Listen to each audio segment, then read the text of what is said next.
Pretty much all I was thinking is I got to do my job, and that's what it comes down to the end of the day. Everybody does their job out, you win a ball game, and that's how it goes. Yeah, and so, some of the pitches, they were thrown a little low, but you're doing a really good job of blocking them. The guys up in the press box were telling me you've been playing JV most of the year, but to come in a big moment like this in round one of the playoffs, it's got to feel a little special to you. Oh, it felt great. Yeah. Glad to be the guy that could do it. And so with the status of your starter kind of still up in the air, will you be ready to go come Friday? I'm always ready. Yeah, well, it's over there, that they're a top 10 team.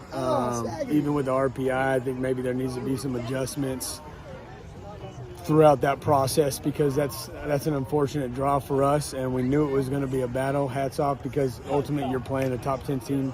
They were a top 10 team all year in the state. They got the number one back. He wasn't as polished as needed to be, but we kind of grinded that bats out and did our job at the plate.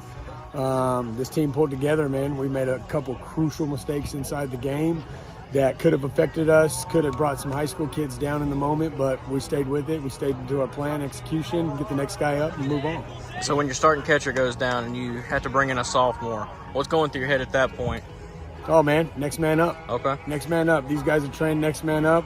Whenever you're called upon, you got to be ready. That's athletics. And so, kind of follow that.